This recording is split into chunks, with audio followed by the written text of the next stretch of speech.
Throughout our lecture series, we have invited a speaker to explore different aspects of the Eucharist to enrich our understanding, prayer experience, and daily life. Tonight we will hear about the dynamics of the Passover experience and how they are a crucial element of our understanding and our living the Eucharist from Father Jerome Kopec. Father Jerry was raised in St. Andrew's Parish in Tonawanda. After attending Canisius High School and Canisius College, he obtained a Master of Arts degree in Sociology from the Catholic University of America. After studying at Christ the King Seminary, Father Jerry was ordained to the priesthood by Bishop Head at St. Joseph's Cathedral in 1979. After his first priestly assignments at St. John Canty Parish in Buffalo and St. Gregory the Great Parish in Williamsville, he was sent to the Catholic University to receive a licentiate degree in canon law. He has served the diocese on the tribunal as coordinator of the Priest Personnel Board and chairman of the Council of Priests. Father Jerry has been pastor of St. John Canty's, St. John de la Salle Parish in Niagara Falls, and currently is pastor of St. Peter and Paul in Williamsville, where he has served for the past 14 years. And so now please join me in welcoming Father Jerry Kopec.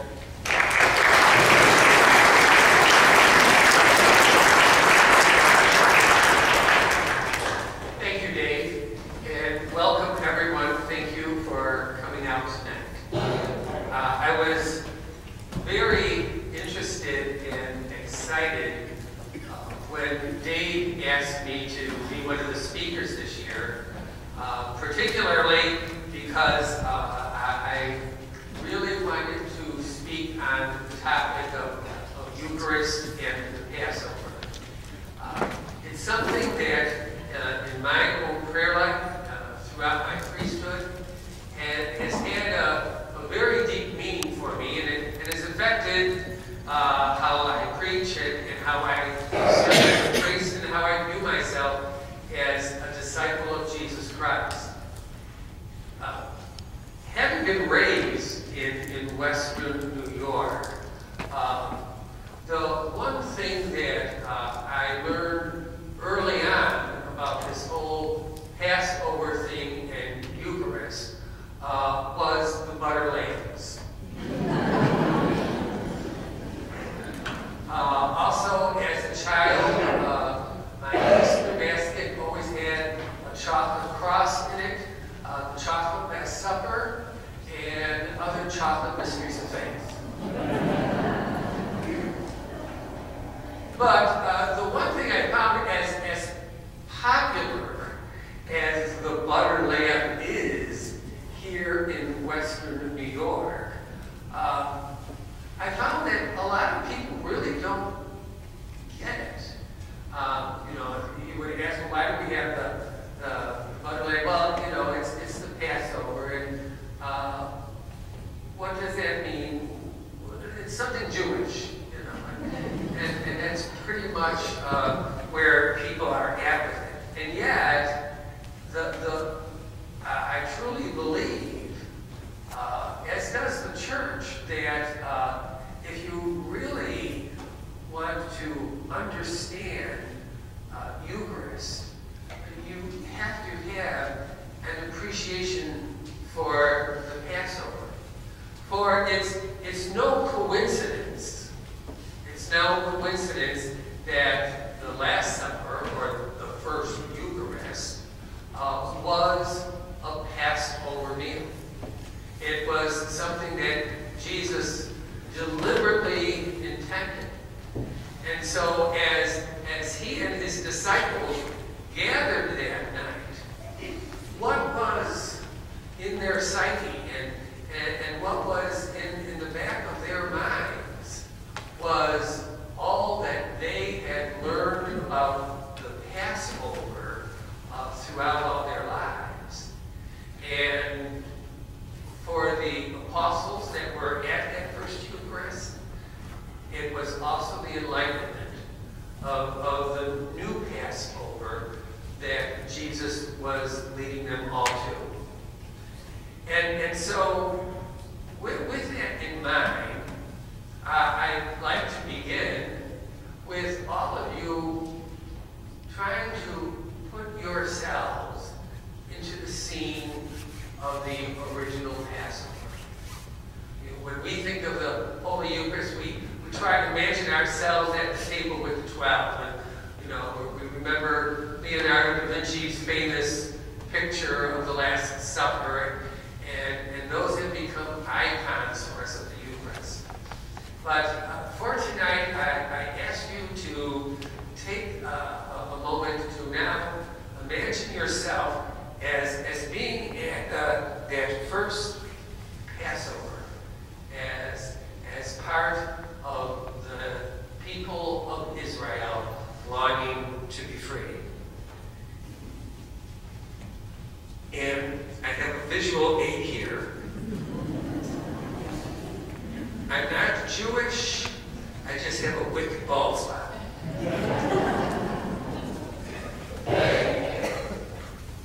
This reading of the Passover occurs every year at our Masses of the Last Supper on Holy Thursday night.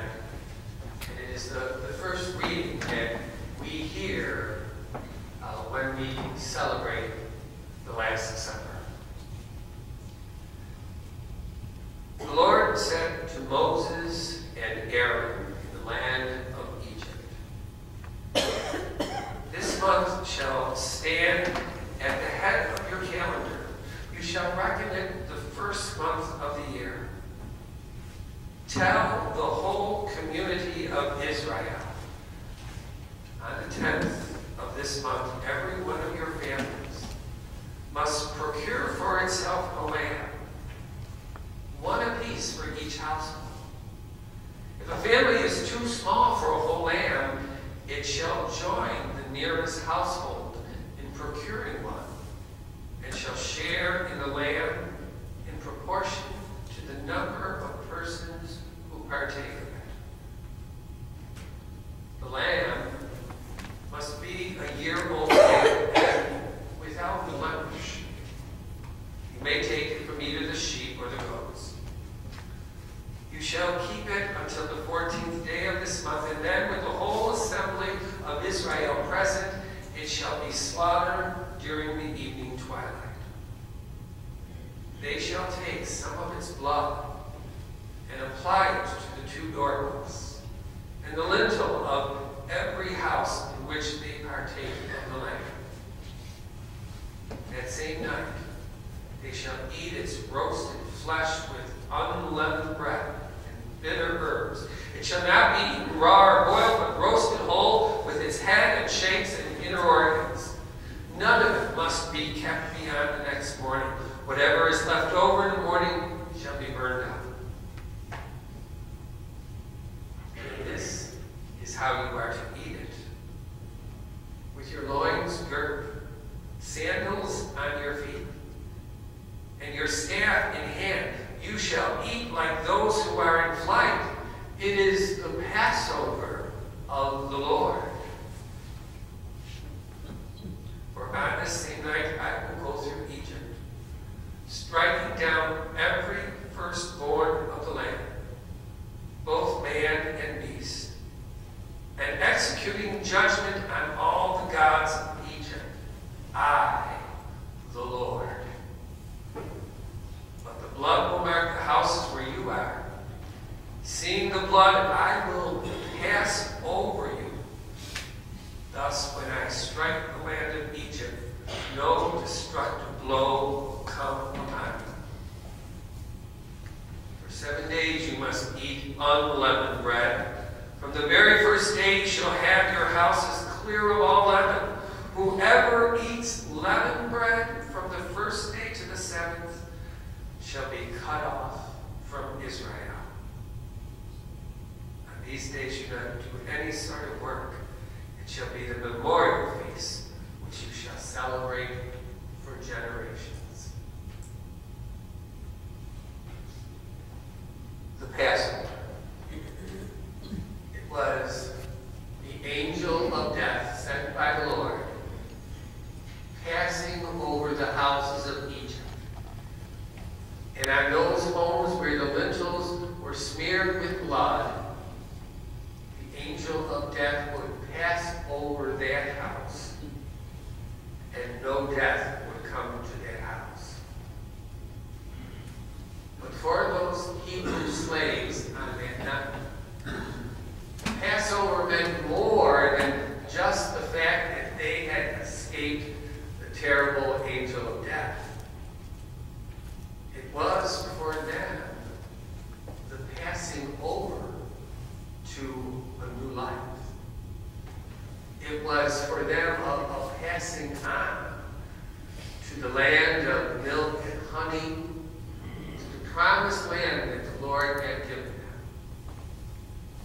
And so the Passover experience that faithful Jews devoutly remember every year is something that even to this day they feel they are participants in. That their lives are not just about escaping death, but how the Lord is always passing them over to a new and a greater life. And it is this Passover understanding that is in Jesus' heart and his apostles. There are 5 dimensions of the Passover experience that I feel were in the hearts and souls of those Jewish slaves that night, that were in the hearts and souls of those at that first Eucharist, and what is meant to be in our heart and souls as people of the Eucharist. The first dimension of the Passover is that this whole thing is initiated by God. The Hebrew slaves are just that, slaves in Egypt. Fate had fallen against them. An unfriendly Pharaoh was now the ruler of the land.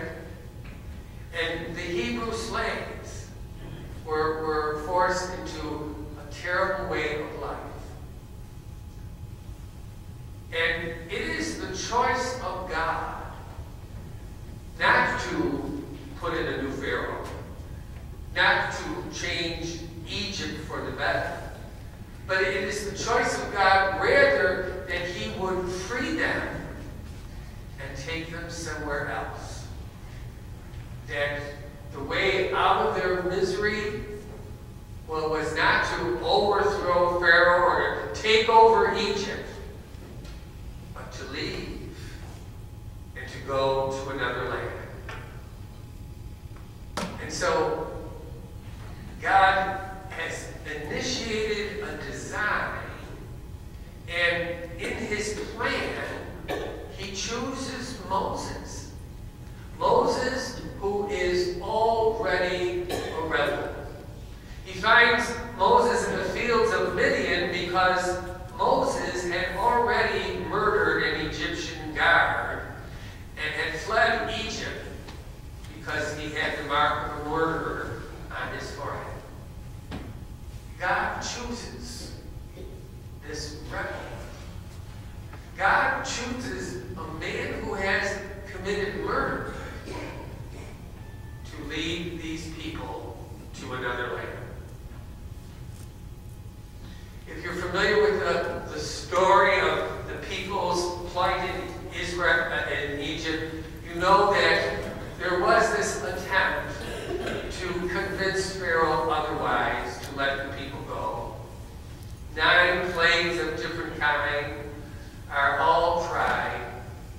And the only thing that comes from those plagues is that everyone suffers, native Egyptian and Hebrew slave alike. The normal human momentum, the normal human experience is not going to make things better. It's not going to give the Hebrew slaves their dignity. It's not going to give them their hope. It's not going to give them their new life. And so God has to intervene. He intrudes into that human experience. And by his judgment, he sends an angel of death over Egypt. This idea, this concept, that the Passover was initiated by God is also what occurs at the night of the first Eucharist. Jesus, the Scriptures records for us, has made the pre-arrangements. He had been planning this Last Supper all along. And so Jesus initiates this particular experience for his apostles to have with him. And in doing so, he also demonstrates an initiative in that meal, which the apostles had problems with. He bends down. He bends down to wash their feet. And good old Peter is going to give the Lord a hard time. You ain't washing my feet. No. And of course, Jesus says, well, I don't wash your feet. You're not going anywhere. So of course, Jesus says, well, then wash everything. Once again, Peter, too much. Too much, Peter. And then the thing that Jesus does that is so amazing is he dismisses Judas to do what Judas must do. He doesn't try to stop Judas. He doesn't try to run from Judas.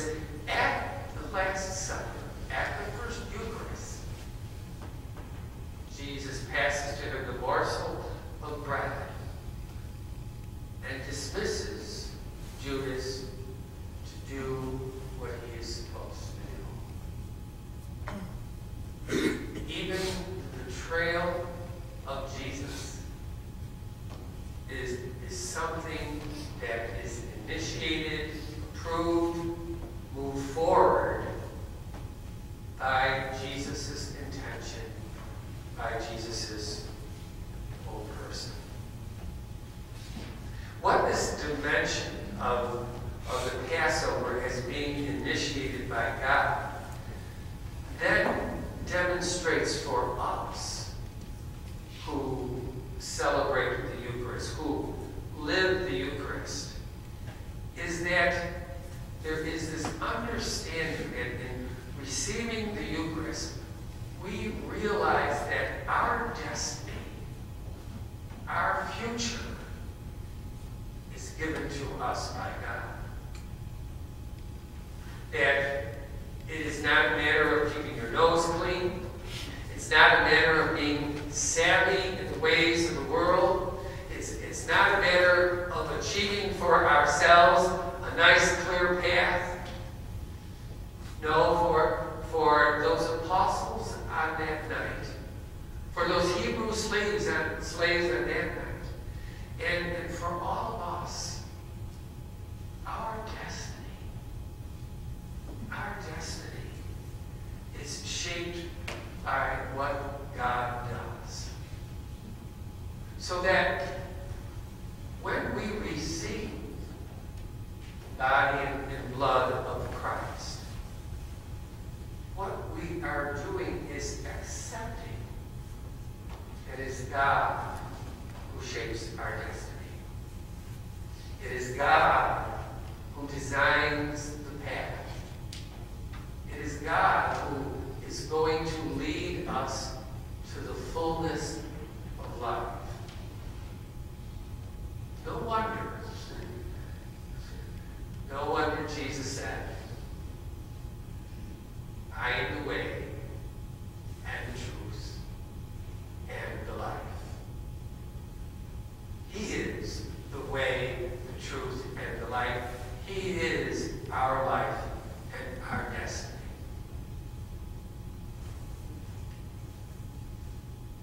Going back to that first Passover, if you were listening to the text carefully, you come to realize that that first Passover was very much a communal experience. It was the intention of the Lord not to save an individual, but to save a race, to save a people. And right from the start, what becomes the hallmark for those Hebrew slaves is the meal. The meal of a lamb that is to be shared. It is not to be a lamb just for oneself. And, you know, the ancient texts, you know, go into such detail about what kind of lamb must be and how it must be a lamb without blemish. And its insistence that this isn't the type of thing where if you have leftovers, you put them in Tupperware for the next day. There is this specific insistence. If the lamb is too much, you have to bring in another household. You have to do this with others.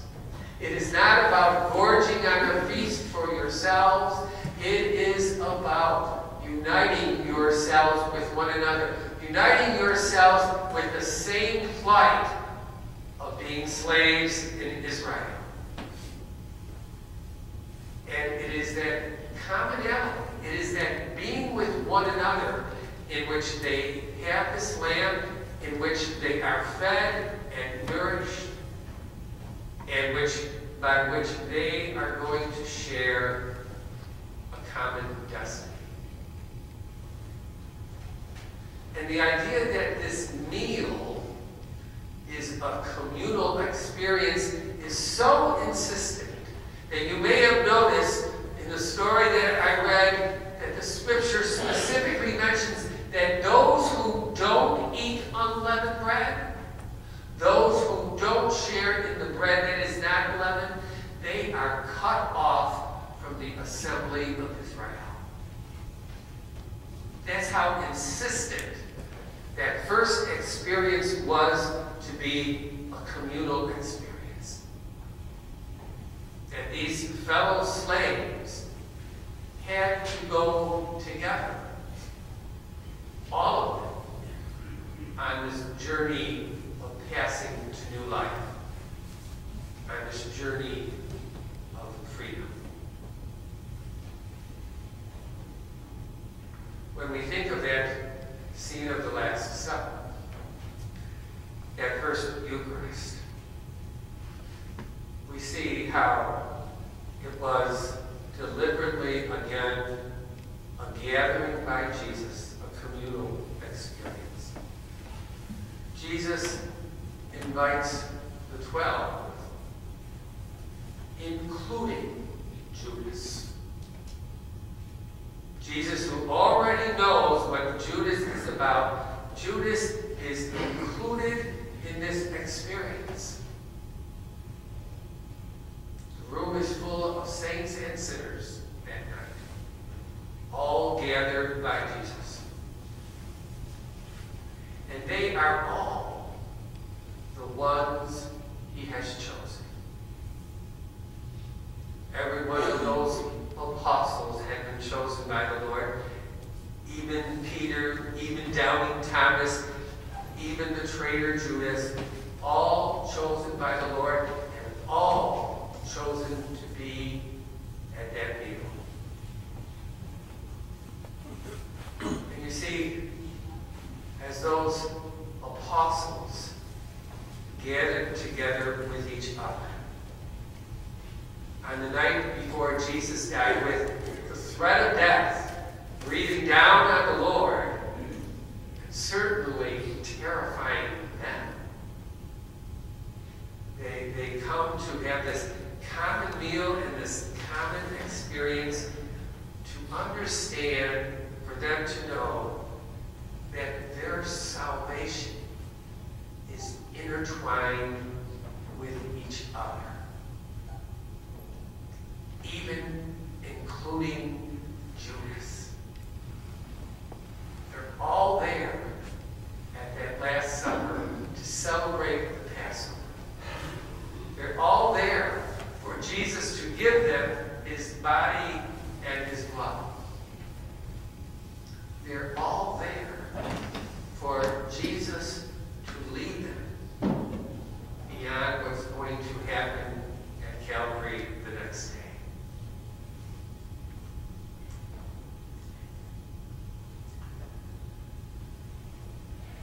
The third dimension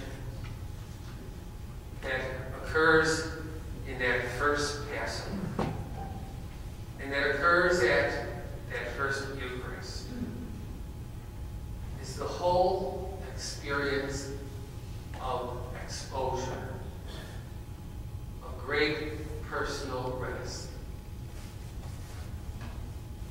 Think about that for a moment. These Hebrew slaves have been living a terrible life of slavery. And for some of them, the way they survived was to accommodate their masters. Get along with them. Don't make waves. Just try to endure this. Some made hidden deals. You learn to work the system just to keep yourself safe.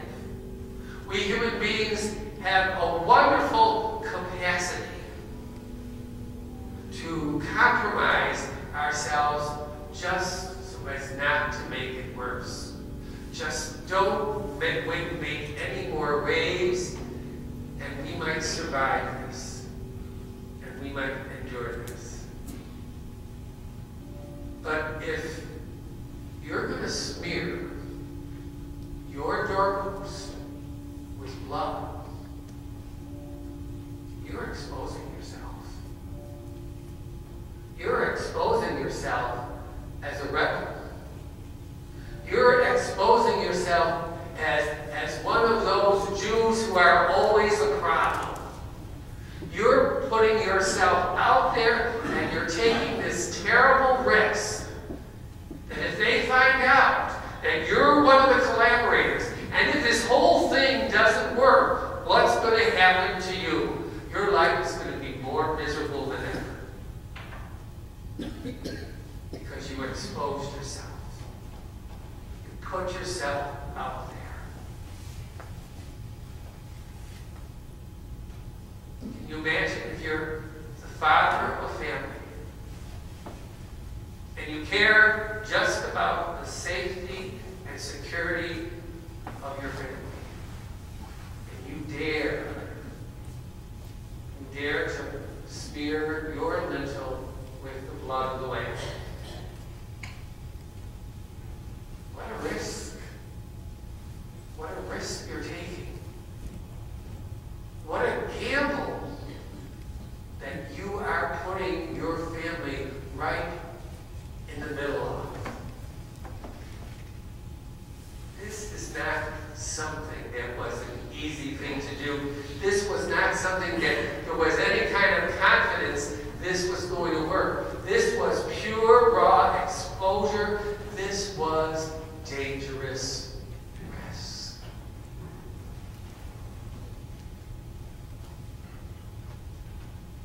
And so was the first Eucharist. On their way to Jerusalem, Jesus tells the apostles, go in there and die. Going there to die will be condemned and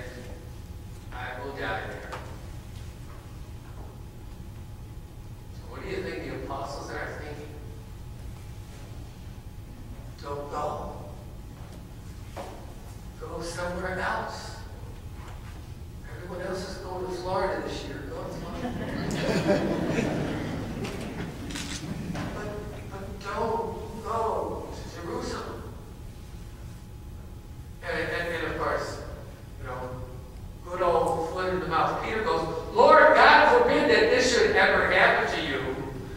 And of course, Jesus says, get behind me, Satan. Just that gathering in Jerusalem, just getting into Jerusalem and gathering in that upper room, that was such an exposure and a risk.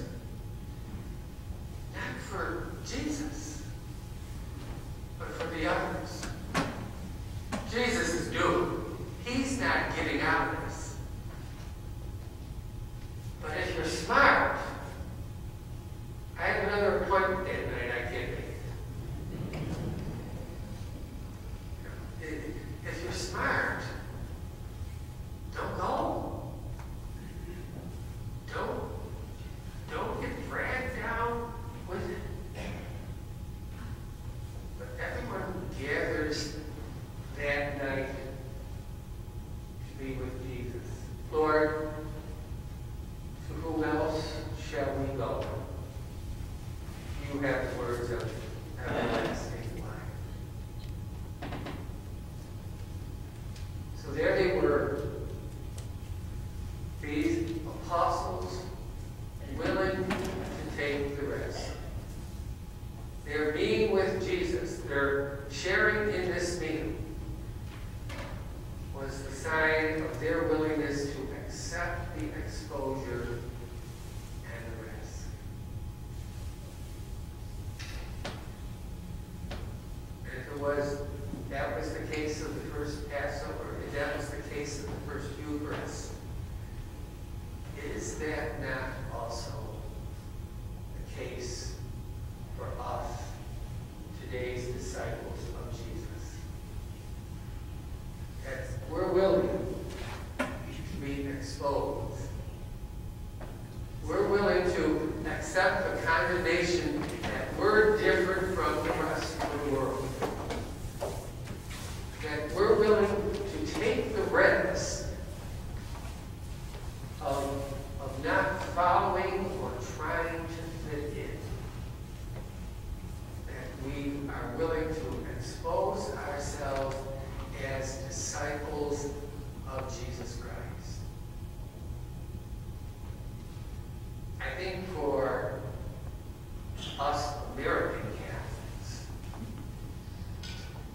that has always been a tough one. Here in the history of the Catholic Church in our country, we know that for many decades there was that tinge of anti-Catholicism all along. Sometimes it was because of political reasons. They thought that the Pope was going to take over the U.S. Sometimes it was because our church was an immigrant church. And as foreign speakers, as people that are poor, we so wanted to fit in. We so wanted to fit in and to be part of this American experience and to be accepted. And so for us, there is that temptation. We not only don't want to make waves, we want to fit in. But what Jesus shows us is that being a disciple of Jesus is not about worldly safety, worldly security, not about managing to fit in. Because Jesus' death is leading us to a different life. Jesus is leading us to a different kingdom. And so there is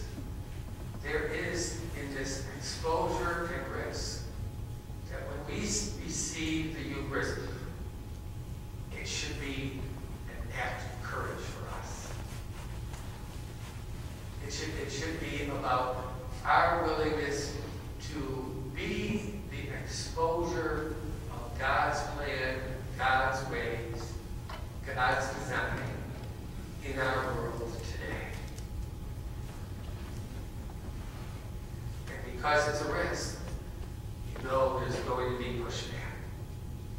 Which leads then to the next dimension. In the first Passover, we read in the sacred text those specific directions. Gird your loins, put sandals on your feet, eat the meal with staff in hand. It's a commitment to a journey. It's a commitment to go from one place to another. And as hard as it was for the Hebrew slaves to live in this oppression in Egypt, the temptation is to endure it, to put up with it. That's life. Some of us just get the bad roll of the dice. And the temptation is so great not to make that journey, because the first thing that has to happen in making the journey is you have to leave the present vocation behind. Even though they were slaves, they had built up for themselves a livelihood. They had built up a way of surviving. Maybe it wasn't great, maybe it wasn't so bad. Maybe it was just the familiarity. How we as human beings, isn't it true that part of our security is just in the familiar? No matter how humble our lives may be, no matter how humble our homes are, that we become attached to the familiar. And that it's hard for us to move away from that. And what was even worse about that for those Hebrew slaves was not just that they were going to leave their belongings behind, but something else. And by the way, if you remember Cecil B. DeMille's 10 Commandments, you saw them with movers, crossing the Red Sea, and they got carts load of junk, and all the hoarders were there, and there was plenty of room in overhead bins for carry-on. They were taking everything with them. Well, maybe that's how Cecil saw that. But for those Hebrew slaves that are escaping, you take nothing with you, barely your wits. Barely your wits. But the whole thing about this journey is, where are they going? What is this promised land? And how are we going to get there? And there was obstacle after obstacle after obstacle.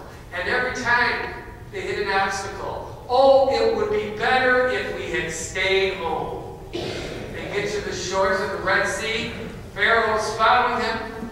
Oh, it would have been better if we stayed home. They're in the middle of the desert, there's no water. Oh, it would be better if we stayed home. Over and over again. Oh, it would be better if we would have stayed home. That was the temptation. But if those slaves were going to ever have new life, they had to make a commitment to another place, even if they didn't know where it was. Even if they didn't know the way to find it. They were going to have to rely on God. A pillar of cloud by day, a pillar of fire by night. Living by their wits throughout the desert. Manna from heaven to feed them. Wandering and wandering and wandering. There are some scripture scholars that have, tried to map all this out. It says, it going in circles for decades, you know. But whatever it was, what they committed themselves to was to a new destination that may have been unknown. And because the destination is unknown, you know for sure it's going to be a different life. It's going to be a different life. No more Starbucks waiting. That's our great crisis these days. Different coffee and different life. And so it was for that first Eucharist. Jesus had already given instructions to his disciples when he would send them out. No traveling bag, no extra luggage, no extra clothes. Right from the start, if you were following Jesus, you had to leave all that behind. And Jesus insists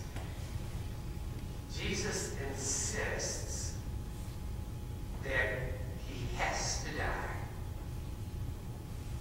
He is insistent upon this. And the apostles don't understand it. And little do they know that he is insisting on his death because it's going to be the same thing for them. Peter's going to be crucified. Andrew's going to be crucified. They're going to boil John in oil. The list goes on and on and on and on. They're all going to die. We're all going to die. But they're going to die. They're going to die to pass over to a new life. They're going to die to pass over to a new life. And where is this new life? Jesus will say, my kingdom is not of this world. So what this commitment to journey did for those Hebrew slaves, and did for those apostles, it first of all gave them a sense, a way of life, of detachment, abandonment from the things of the world. The Acts of the Apostles records for us so carefully that in the wake of Jesus' dying and rising and ascending into heaven, the early Christian community would gather with each other. They would sell their homes, they would live in common, and they would do the breaking of the bread. Their participating in the Eucharist was accompanied by a detachment from the ways of the world, from a departure from their former life. Their celebrating of the Eucharist was to go to a new lifestyle, a new way of living. So for the apostles, when Jesus gave them his body and his blood, it enabled them to go to the unknown, to the unfamiliar. And they were ready to follow him. Well, of course, Peter, first sign that someone says, oh, I know who you are, 3 times, no, never met him, don't know the guy. But isn't that truly the case for all of us? Isn't that why the Hebrew slaves whined, in the wanderings in the desert? First obstacle, they would always say, is me, I want to go home. First person Peter meets, no, I don't know him. But in the end, Peter would follow Jesus to a cross. He was ready to follow.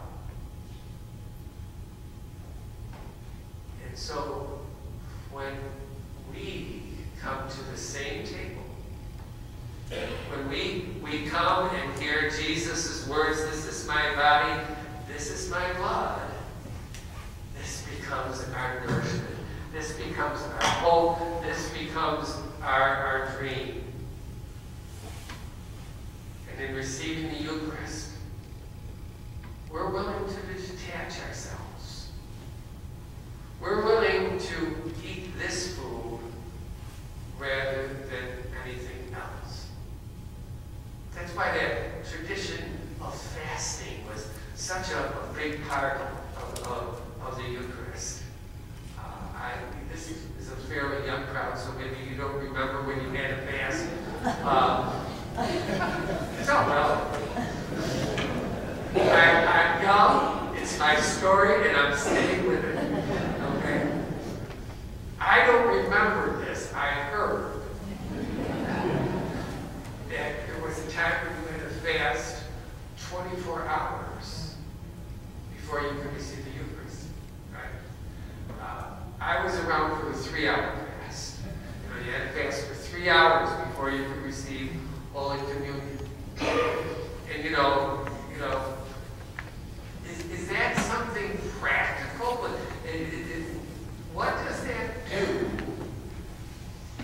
Except that it reminds us of the detachment, the willingness to go to another place, the willingness to find our nourishment in something else, the willingness of us to trust that the Lord will feed us.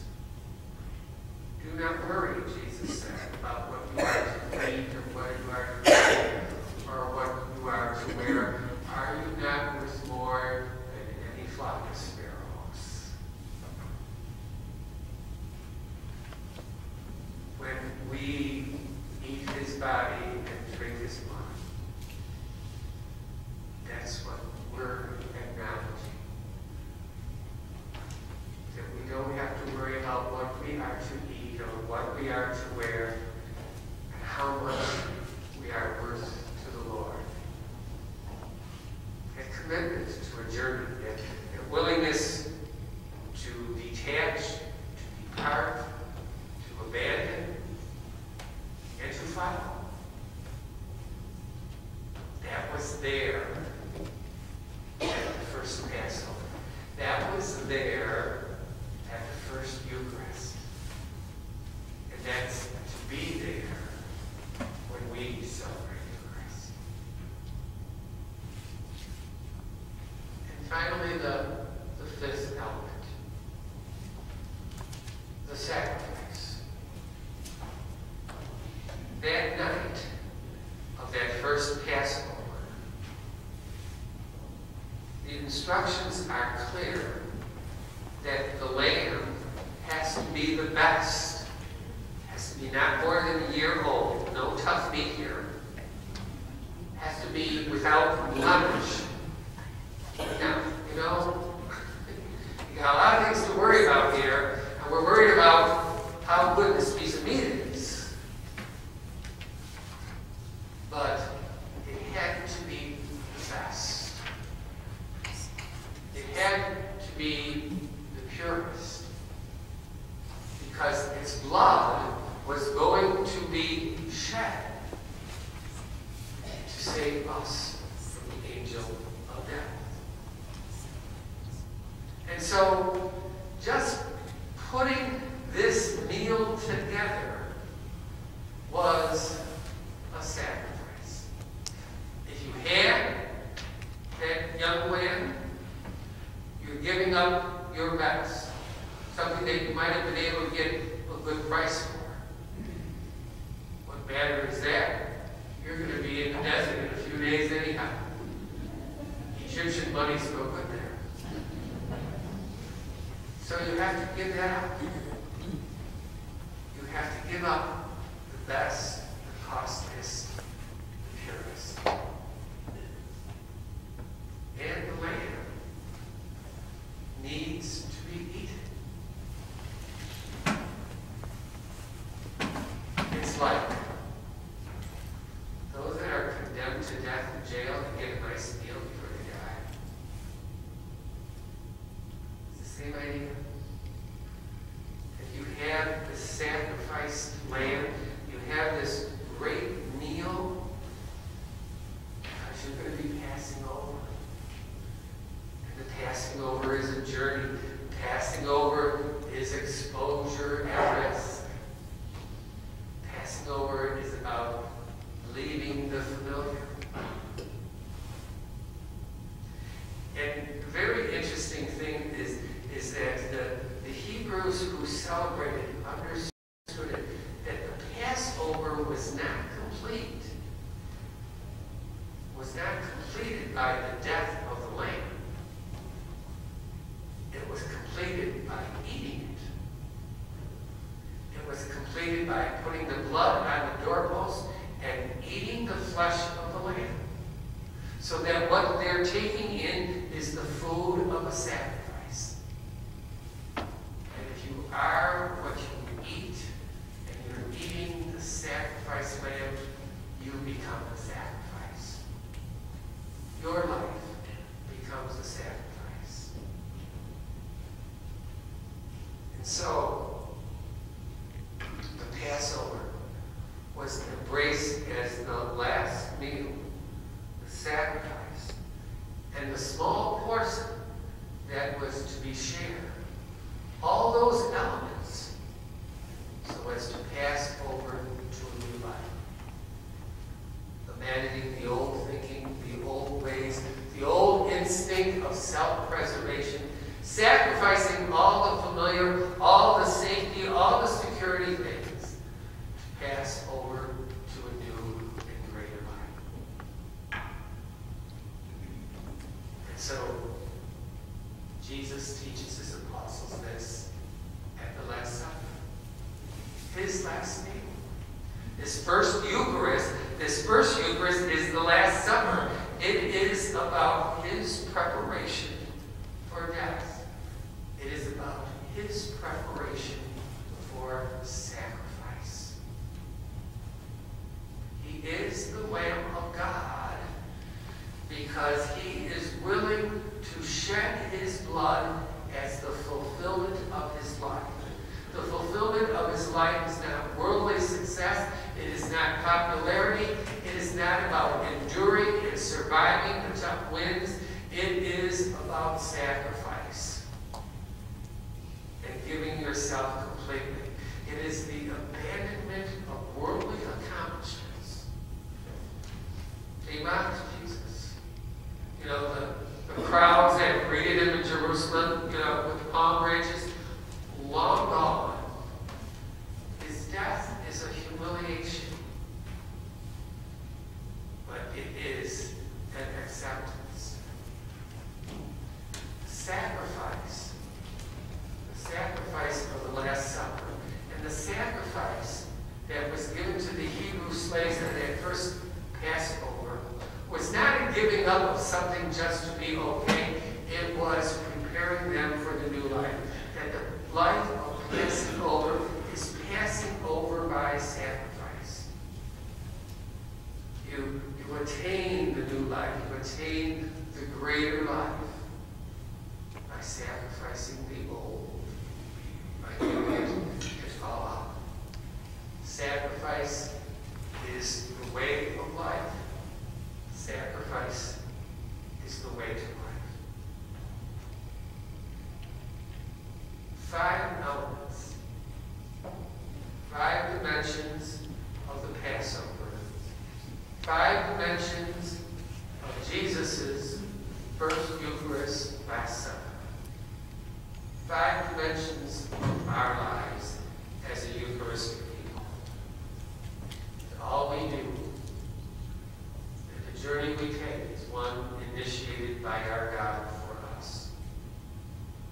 That our journey is a communal experience. The passing over is something that we never do alone, and in fact is only achieved and successful and accomplished when we do it with one another.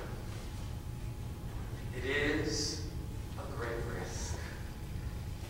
It is a terrible exposure. But it needs to be. It needs to be so that others can see that others can see the fuller life. It is a commitment to a journey. It is a commitment to departure and abandonment and detachment.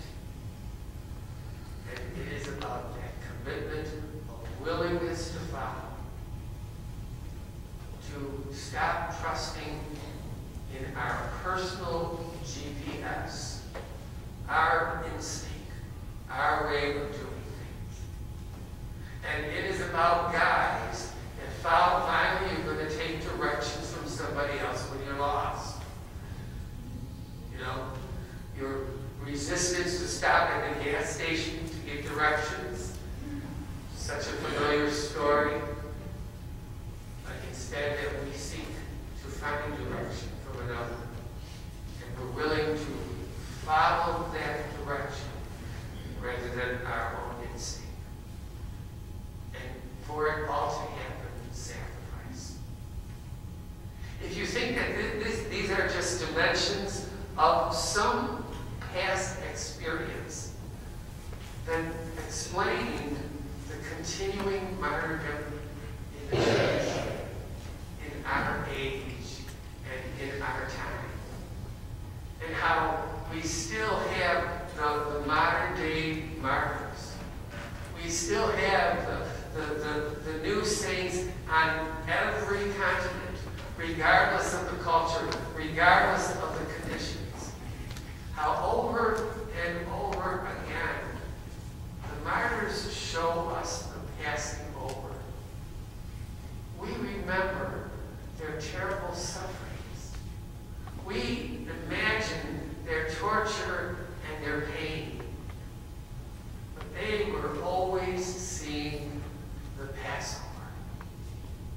They were always seeing the Passover. When we eat his body and drink his blood, we have his life in us. And with his life in us, we pass over to be with Jesus forever.